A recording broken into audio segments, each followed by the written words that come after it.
নমস্কার বন্ধুরা, আজ চলে এসেছি আরও একটি নতুন ভিডিও নিয়ে। আগামীকাল কার্তিক পুজো। এই কার্তিক পুজোর দিন বাড়িতে নিয়ে আসুন এই একটি ফুল। এই ফুলটি আনলে আপনাদের বাড়ি, আপনাদের সংসারে অর্থে ভরে উঠবে। আসুন বন্ধুরা, জেনে নিই সেই ফুলটির নাম। তার আগে বলি বন্ধুরা, আপনাদের কাছে একটাই অনুরোধ, আপনারা পুরো ভিডিওটা দেখুন, একদমই স্কিপ না করে। আর হ্যাঁ বন্ধুরা, আপনারা যারা আমার চ্যানেলে নতুন, অবশ্যই করে চ্যানেলটিকে সাবস্ক্রাইব করে পাশে থাকবেন। বন্ধুরা, শনিবার কার্তিক পুজো। বাংলায় কার্তিক মাসের সংক্রান্তির দিন কার্তিক পুজো করা হয়। দেব সেনাপতি কার্তিক হলেন শিব ও মা দুর্গার কনিষ্ঠ সন্তান। বন্ধুরা, বাঙালি হিন্দুদের মধ্যে অনেক ঘরেই এই পূজা করা হয়। এই দিন বাড়িতে বিশেষ কিছু টোটকা করতে পারলে উপকারও পাওয়া যায়। বন্ধুরা, এবার জেনে নেওয়া যাক কার্তিক সংক্রান্তি কবে পড়েছে। 16ই নভেম্বর শনিবার। পরদিন থেকে শুরু হবে অগ্রহায়ণ মাস।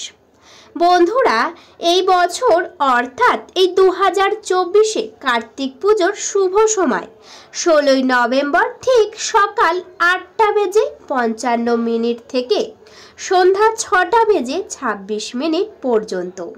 এরপরে আবার আরও একটি শুভ সময় রয়েছে, সেটি হলো ঠিক রাত 8টা বেজে 5 মিনিট থেকে ঠিক রাত 10টা বেজে 11 মিনিট পর্যন্ত পুজো করার শুভ সময়। আপনারা এই দুটি সময়ের মধ্যে বাড়িতে অবশ্যই করে খুব ভালো করে পূজা করে নেবেন। বন্ধুরা, বলা হয়েছে প্রচলিত লোক বিশ্বাস, নিষ্ঠা ভরে কার্তিক পূজা করলে পুত্র সন্তান লাভ হয়, সন্তানের মঙ্গল হয় এবং সন্তানের দীর্ঘায়ু কামনা করা যায়।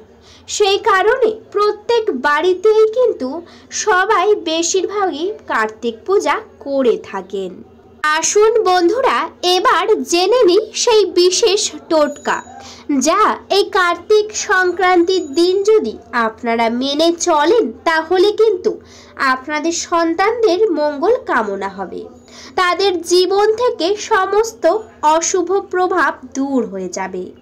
বন্ধুরা, প্রথম টোটকা অর্থাৎ 1 নম্বর, কার্তিক পুজোর দিন কার্তিক ঠাকুরের সামনে বাচ্চাদের একটা জামা কিনে এনে রাখতে হবে। আপনাদের সামর্থ্য অনুযায়ী যে কোনো একটি জামা অবশ্যই কিনে নিয়ে আসবেন এবং সেটি নিয়ে আপনারা যখন বাড়িতে কার্তিক পূজা করবেন অবশ্যই সামনে একটি পাত্রর উপরে করেই রাখবেন। বন্ধুরা, দ্বিতীয় হচ্ছে পুজোর সময় অবশ্যই একটা বাঁশি। হ্যাঁ বন্ধুরা, একেবারেই ঠিকই শুনেছেন, অবশ্যই লাগবে একটি বাঁশি। ঠিক তার সাথে সাথে লাগবে তীর ধনুক এবং ময়ূরের পালক। ঠাকুরের কাছে একটি পাত্রর উপরে করে এই 3টি জিনিস একত্রে রাখবেন। তারপরে অবশ্যই করে কার্তিক ঠাকুরের সামনে আপনারা নিবেদন করে দেবেন। এই 3টি জিনিস কিন্তু অবশ্যই নিয়ে আসার চেষ্টা করবেন। বন্ধুরা, এবার জেনে নেওয়া যাক 3 নম্বর, আপনারা যখন বাড়িতে ঠাকুরকে অর্থাৎ কার্তিক ঠাকুরকে পূজা করবেন ঠিক তখন আপনারা নিয়ে আসবেন একটি ময়ূরের পালক, কারণ এই কার্তিক পুজোতে অবশ্যই ময়ূরের পালক লাগে। সেই কারণে ময়ূরের পালকটিও একটি পাত্র করে আপনারা সুন্দর করে রাখবেন। তারপর সেই পাত্রটি নিয়ে অবশ্যই করে আপনারা কার্তিক ঠাকুরের সামনে রাখবেন। পূজাও শেষ হয়ে গেলে আপনারা আপনাদের সন্তানদের বিদ্যার স্থানে অবশ্যই রেখে দিতে পারেন।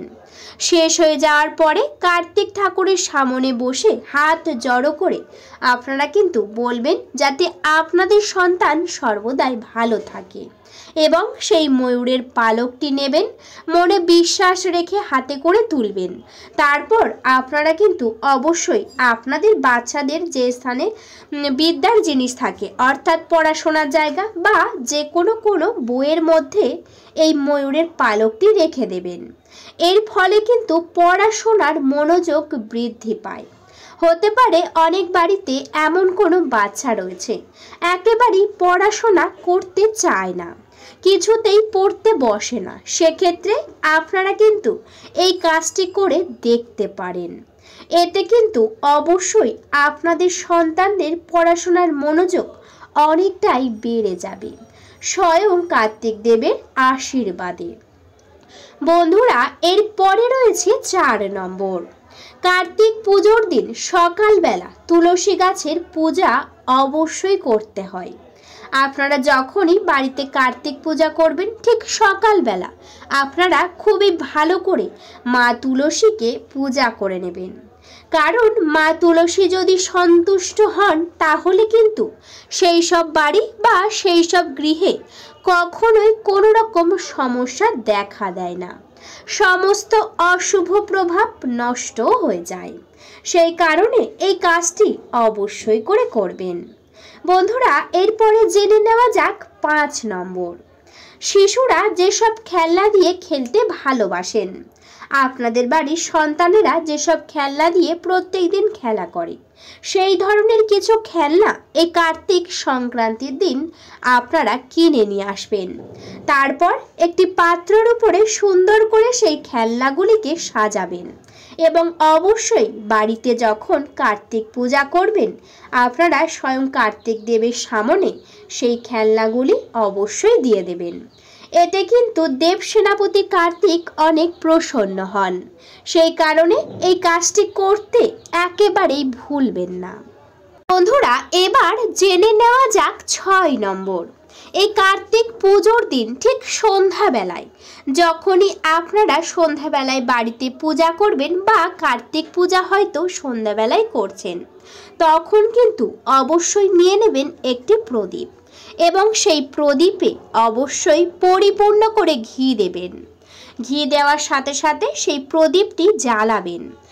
ভালো করে জ্বালিয়ে তুলো দিয়ে জ্বালানো হয়ে গেলে সেই প্রদীপটি নিয়ে প্রথমে তুলসী তলায় যাবেন, মা তুলসীকে আরতি করবেন। আরতি যখন সম্পূর্ণ হয়ে যাবে ঠিক তারপরে আপনারা সেই প্রদীপটি মা তুলসীর সামনে রেখে দেবেন।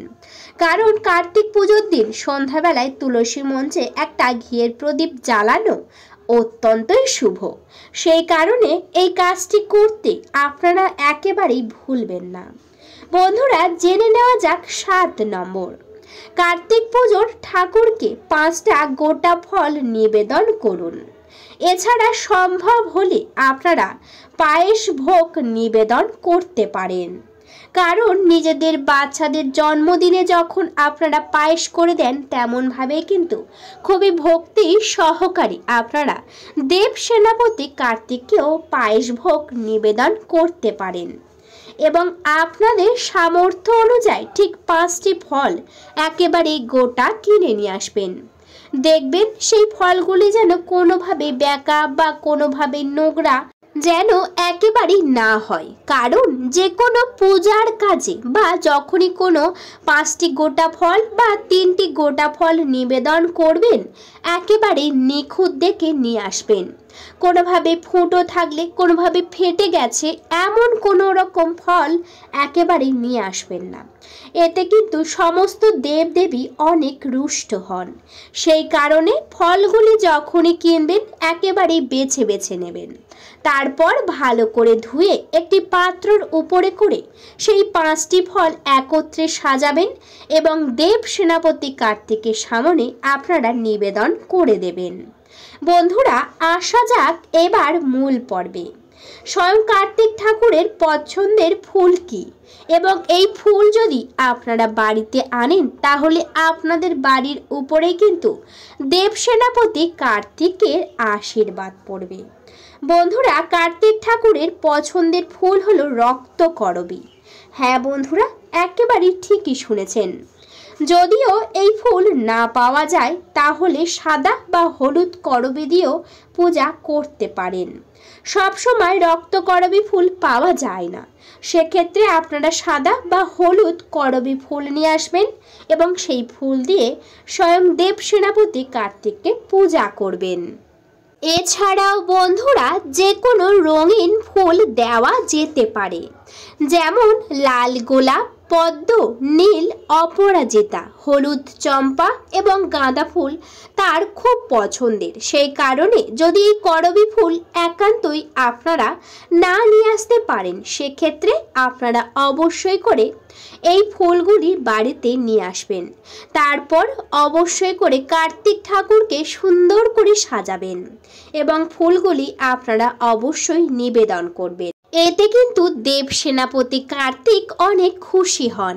সেই কারণে আপনাদের সামর্থ্য অনুযায়ী অবশ্যই এই ফুলগুলি আগামীকাল অর্থাৎ শনিবার কার্তিক পুজোর দিন বাড়িতে নিয়ে আসার চেষ্টা করবেন। এতে আপনাদের সংসারে হবে অনেক উন্নতি। বন্ধুরা সবাই একবার দেব সেনাপতি কার্তিকের নাম অবশ্যই কমেন্টে লিখে যাবেন। ভিডিওটা এই পর্যন্ত। ভিডিওটি যদি ভালো লেগে থাকে অবশ্যই করে ভিডিওতে একটি লাইক করবেন, শেয়ার করবেন এবং সাবস্ক্রাইব করে সর্বদাই আমার পাশে থাকবেন। আজকের মতো আমি বিদায় নিলাম। সবাই ভালো থাকবেন, সুস্থ থাকবেন। সকলকে জানাতে চাই অনেক অনেক ধন্যবাদ।